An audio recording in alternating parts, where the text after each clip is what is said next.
Hello learners, welcome to Abhyas classes. I am your educator Pratik Morwal. In this session, we are going to discuss about an important topic. Name is Manipur. Yes, Manipur last 2 year से देश का एक सबसे ज्यादा burning issue बन के सामने आया है। चाहे हम बात करें किसी भी स्टेट के विधानसभा इलेक्शंस की, या फिर हम बात करें लोकसभा इलेक्शन की, या हम फिर बात करना चाहें संसद के किसी भी सदन, चाहे वो लोकसभा हो या राज्यसभा, मणिपुर राज्य का बात करना एक तरीके से डिबेटफुल टॉपिक ही रहा है। इसके पीछे रीजन है 3 मई 2023 की वो तारीख, जब मणिपुर में वायलेंस स्टार्ट हुआ दो एथनिक ग्रुपों के बीच में। एथनिक ग्रुपों के बीच में ये वायलेंस बढ़ते बढ़ते इतना ज्यादा बढ़ गया कि अब इन लोगों के पास आर्म्स और एम्यूनिशन आ गया है।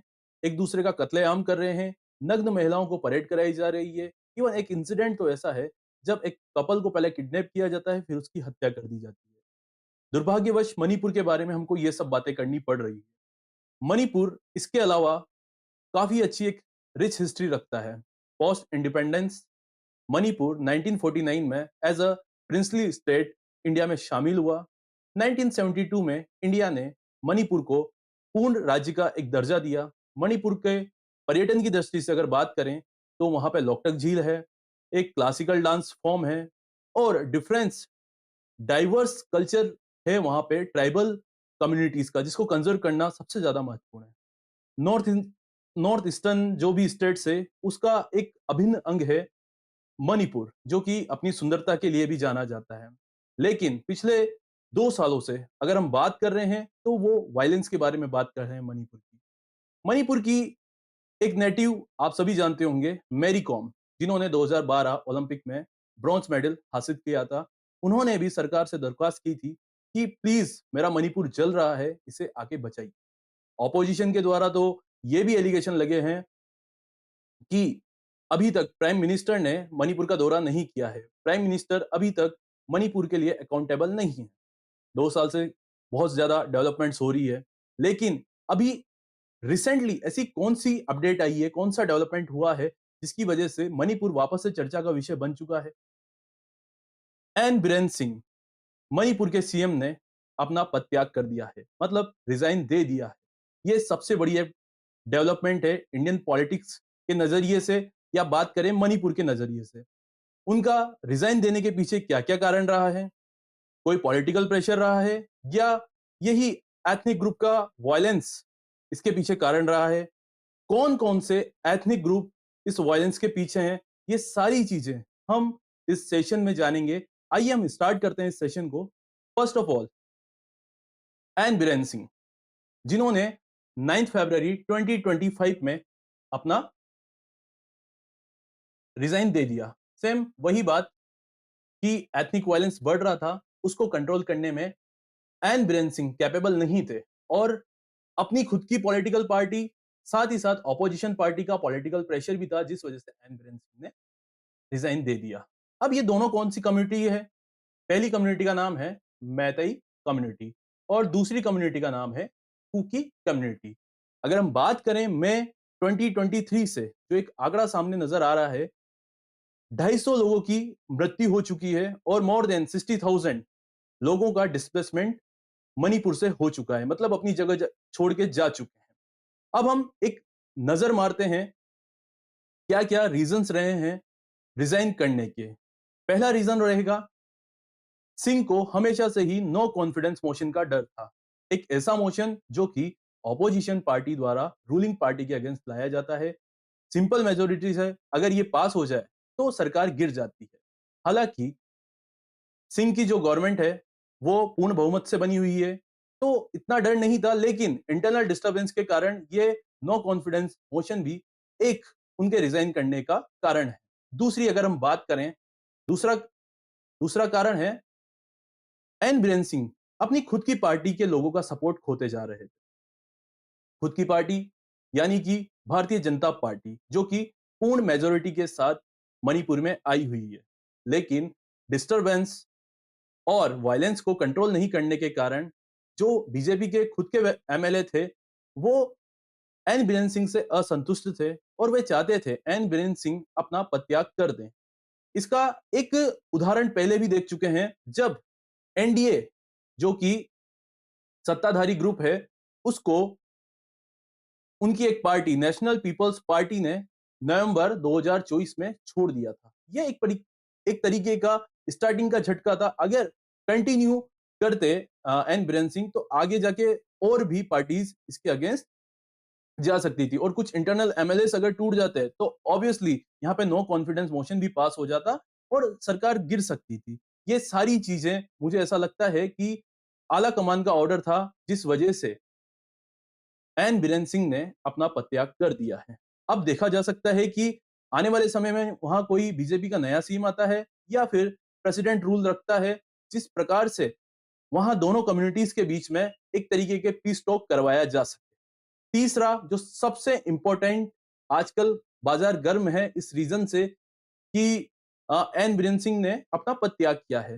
रिसेंटली सुप्रीम कोर्ट के पास एक सील्ड कवर फॉरेंसिक रिपोर्ट है, ऑडियो क्लिप है जो उन्होंने फॉरेंसिक जांच के लिए भेजी है। उसमें ऑडियो क्लिप में यह बोला गया है कि एज अ मैथी होने की वजह से एन बीरेन सिंह ने मैथी लोगों का सपोर्ट किया इस क्लैशेस में। और एन बीरेन सिंह ये बोलते नजर आ रहे हैं कि अगर आर्म्स और एम्यूनिशन की कमी हो रही है मैथी ग्रुप को, तो स्टेट ऑन जो आर्म्स और एम्यूनिशन है वो मैथी कम्युनिटी को दे देने चाहिए ताकि वो और ज्यादा एग्रेसिव रूप से कुकी समुदाय से लड़ सके। ऐसा उस ऑडियो टेप में है। अभी फॉरेंसिक जांच हो रही है कि ये जो वॉइस है ये एन बीरेन सिंह की है कि नहीं। अगर ये साबित हो जाता है कि ये वॉइस जो टैप है एन बीरेन सिंह का है तो ऑटोमेटिकली उनको रिजाइन देना ही पड़ता। इस वजह से दूर की दृष्टि रखते हुए मुझे ऐसा लगता है कि भारतीय जनता पार्टी ने पहले ही उनसे रिजाइन दिलवा दिया। अब हम एक बार मणिपुर का लेजिस्लेटिव असेंबली जो कि 12th लेजिस्लेटिव असेंबली है उसका कंपोजिशन देखते हैं कि बीजेपी गवर्नमेंट के पास वहां कितनी सीटें हैं और सत्ताधारी पक्ष जो एनडीए है वो 47 सीट्स हैं। 60 टोटल सीट्स में से बीजेपी के पास पूर्ण बहुमत की 37 सीट्स है जो सबसे बड़ी पार्टी है। एनपीएफ के पास 5 है, जेडयू के पास जेडीयू के पास 2 है, आईएनडी के पास 3 है, इंडियन नेशनल कांग्रेस के पास 5 है जो अपोजिशन में बैठा है। मतलब अपोजिशन के पास कुल मिला के 12 सीट्स है। अगर वो चाहे भी तो नो कॉन्फिडेंस मोशन ला सकते हैं लेकिन उसको पास नहीं करवा सकते। एक सीट अभी भी वैकेंट है। अब एक चीज आप देखिएगा यहाँ पे जो 60 सीट्स हैं उसमें से 40 सीट जैसे कि हमने पहले ही डिस्कस किया है जो दो समुदाय हैं मैथी समुदाय और कुकी समुदाय, उन दोनों के बीच क्लैशेस है। अब आउट ऑफ 60 में से 40 सीट्स के जो एमएलए हैं वो हैं मैथी ग्रुप के और 20 सीट्स के जो एमएलए हैं वो है कुकी ग्रुप के। आप सिंपली ये देख सकते हैं कि कौन सी समुदाय का पॉलिटिकल पावर ज्यादा है, पॉलिटिकल डोमिनेंस ज्यादा है। तो आप सिंपली देख सकते हैं कि मैथई कम्युनिटी का पॉलिटिकल डोमिनेंस ज्यादा है। तो एक तरीके से एक रीजन ये भी हो सकता है क्लैशेस का। आगे हम जानते हैं कि क्लैशेस के क्या-क्या कारण हैं, लेकिन इससे पहले हमें जानना पड़ेगा कि डेमोग्राफिक और ज्योग्राफिक लोकेशन मणिपुर की वो किस प्रकार से है। मणिपुर का ये मैप है। मणिपुर के नॉर्थ में है आपका नागालैंड, वेस्ट में है आपका असम, ईस्ट में आपका म्यांमार और मिजोरम है आपके साउथ में।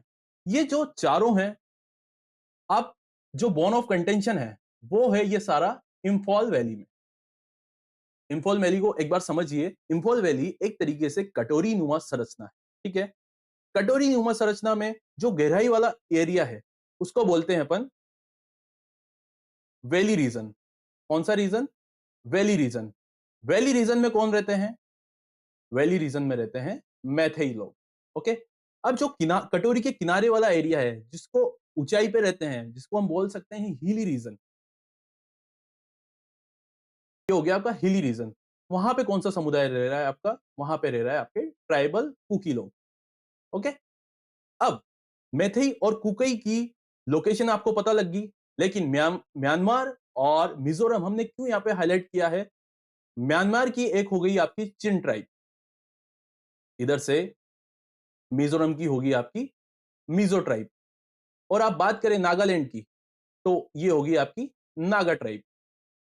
ये सारी ट्राइब जो कटोरी के ऊपरी छोर पे जो कुकी ट्राइब रह रही है हिली एरियाज में, उसको सपोर्ट करती है। तो जब भी क्लैशेस होता है, तो मैथई और कुकी समुदाय के बीच में नागास, चिन और मिजो कुकी समुदाय को ज्यादा सपोर्ट करते हैं, जिस वजह से आर्म्स और एम्यूनिशन की सप्लाई भी ज्यादा होती है और क्लैशेस ज्यादा होते जा रहे हैं। ये एक तरीके का कंटेंशन बन सकता है, इसको हम आगे डिस्कस करेंगे। पॉइंट टू पॉइंट अब बॉर्न ऑफ कंटेंशन डिस्कस करते हैं, किस वजह से चीजें हो रही है। पहला पॉइंट है एथनिक एंड कल्चरल डिवाइड।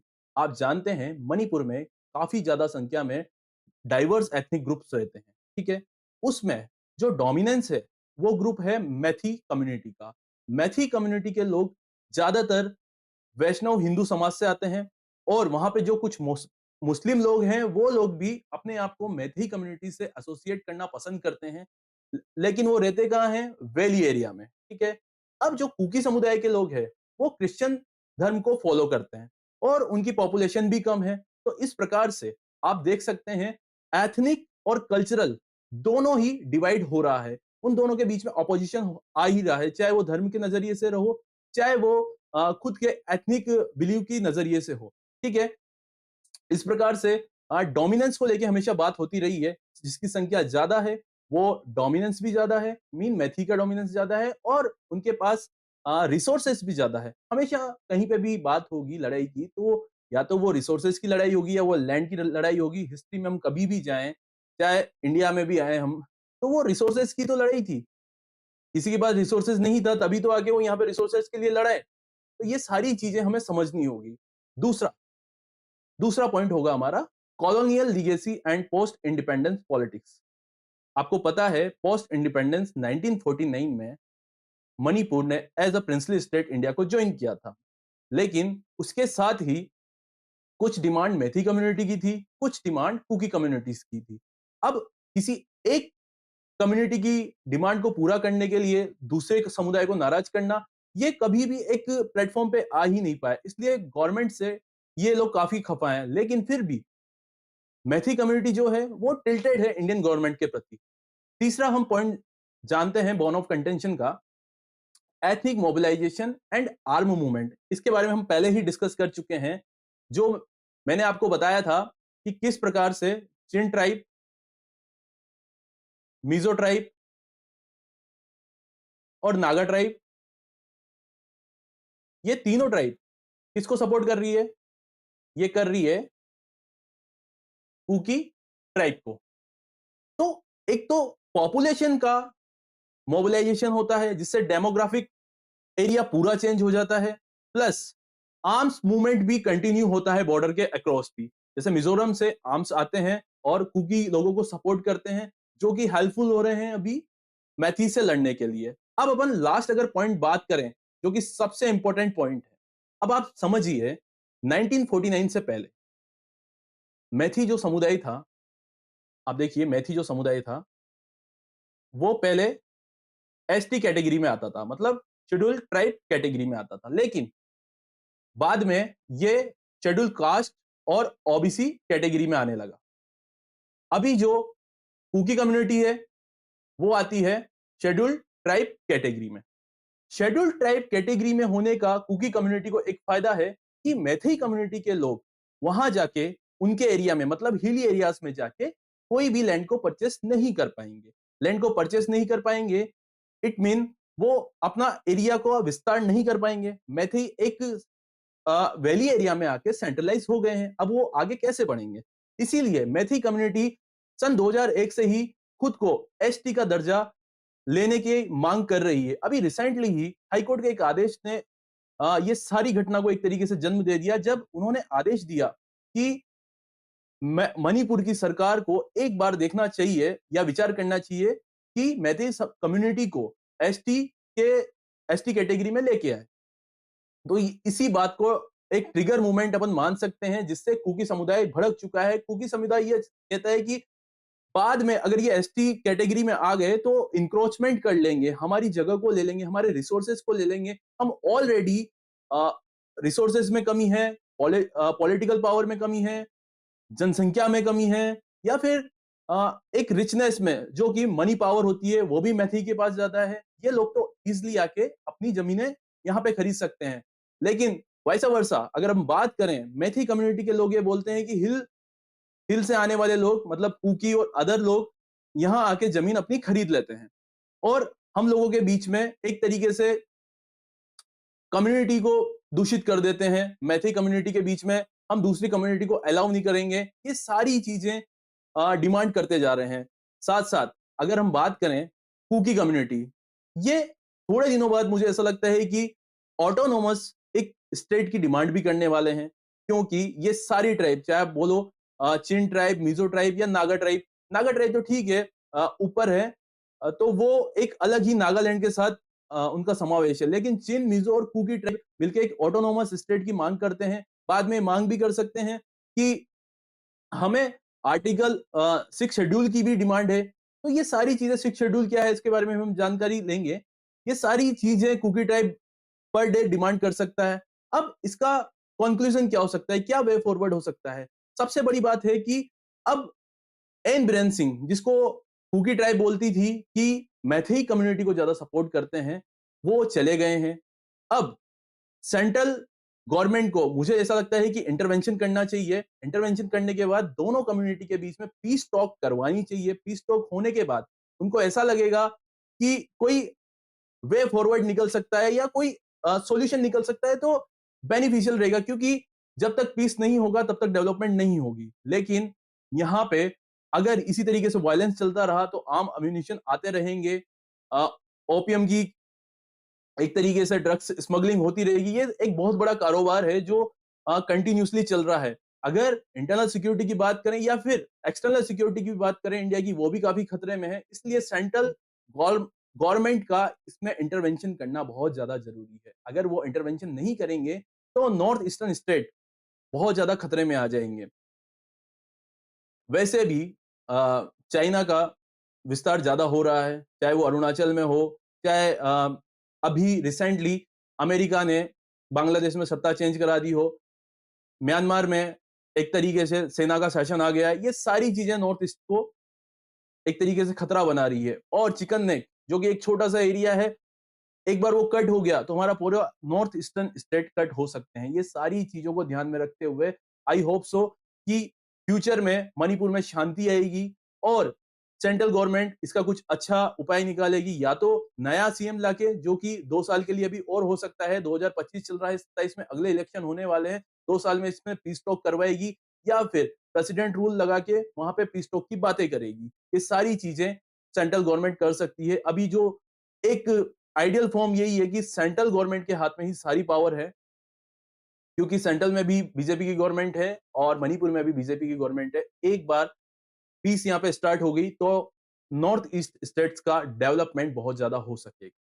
तो ये सारा है चीज़ें हैं इस बोन ऑफ कंटेंशन के बारे में। अब करंट इश्यू को अपन एक बार सम अप करके देखें तो वही हिस्टोरिकल ग्रीवेंसेस हैं, आइडेंटिकल पॉलिटिकल्स है, पॉलिटिक्स जो दिख रही है वो हमको दिख ही रही है, लैंड डिस्प्यूट का मैटर है। तो इनसे दोनों कम्युनिटीज में क्या हो रहा है? एक दूसरे को एक्यूज कर रहे हैं for the land encroachment, violence कर रहे हैं, डिसरेस्पेक्ट कर रहे हैं, एक दूसरे के कल्चर की क्लैशेस हो रहा है, वायलेंस हो रहा है, इनसिक्योरिटी हो रही है रीजन में। ये सारी चीजें मैथई और कुकी कम्युनिटी के बीच में हो रही है। जैसा कि मैंने अभी आपको बताया था कि कुकी कम्युनिटी एक ऑटोनॉमस स्टेट की मांग भी कर सकती है चिन और मिज़ो ट्राइब के साथ मिलके बाद में उसमें 6 शेड्यूल की डिमांड भी कर सकती है। 6 शेड्यूल क्या कहता है? ये एग्ज़ाम की दृष्टि से बहुत इम्पोर्टेंट एक शेड्यूल है। इसमें आप एक पॉइंट्स ध्यान रखिए, इसमें आर्टिकल 244 रिलेटेड होता है 6 शेड्यूल से, पार्ट ये 10 में आता है और बारदोलोई कमिटी जो कॉन्स्टिट्यूट असेंबली की कमिटी थी, बारदोलोई कमिटी वो 6 शेड्यूल से रिलेटेड है। 6 शेड्यूल क्या प्रावधान लाता है? 6 शेड्यूल प्रावधान लाता है नॉर्थ ईस्टर्न के जितने भी स्टेट हैं, उनके लिए कि वहाँ की जो ट्राइब्स है, वो अपने हिसाब से पॉलिटिकल या जुडिशियल या टैक्सेशन जो भी चीज़ें हैं, उनको कर सकती है। ठीक है? तो 6 शेड्यूल के कुछ अपन प्रावधान देखते हैं, क्या-क्या है? एक तो इसमें ऑटोनॉमस डिस्ट्रिक्ट एंड रीजन मिलता है, डिस्ट्रिक्ट एंड रीजनल काउंसिल्स मिलते हैं, लेजिस्लेटिव पावर मिलती है, जुडिशियल खुद की पावर मिलती है, टैक्सेशन का भी खुद को पावर मिलता है, किस तरीके से टैक्स लगा सकते हैं अकॉर्डिंग टू ट्राइबल्स रेवेन्यू। अब इसमें थोड़ा एक गवर्नर का रोल हो जाता है, जब यहाँ पे गवर्नर का रोल हो जाएगा, तो वो एक मीडियम रहेगा सेंट्रल गवर्नमेंट और यहाँ की ट्राइब्स या फिर काउंसिल्स के बीच की बातचीत के लिए। Other than this protection of tribal interest, जो भी काम होगा यहाँ पे ट्राइबल्स के इंटरेस्ट में होगा। मोर देन दिस, ये कहाँ कहाँ एप्लीकेबल है सिक्स शेड्यूल? ये असम में है, मेघालय में है और त्रिपुरा में है। ठीक है, अभी सिक्स शेड्यूल असम, मेघालय और त्रिपुरा में है। मणिपुर में भी इसकी मांग की गई है, लेकिन अभी असंतोष देखते हुए जो वायलेंस हो रहा है, अभी वहां पे एप्लीकेबल नहीं है। लेकिन सूनर और लेटर अगर एप्लीकेबल होता है तो वहां पे पहले कंडीशन पीस की होनी चाहिए। तो this is all about this session. हमने जाना कि किस प्रकार से एन बीरेन सिंह ने अपना सीएम पद से इस्तीफा दिया, कुकी और मेथी कम्युनिटी आपस में क्यों लड़ रही है। मेनली उनका जो बोन ऑफ कंटेंशन है वो लैंड के लिए है, एसटी कैटेगरी के प्रावधान के लिए है, या फिर हिस्टोरिकल जो भी इनका ग्रीवेंसेस है उन सारी चीजों के लिए है।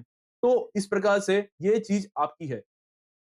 आज का एक महत्वपूर्ण क्वेश्चन रहेगा अपने सेशन के बाद। ये क्वेश्चन है, the infamous Manipur border agreement in the context of the India Myanmar border was signed in which year? Options आपके ये हैं।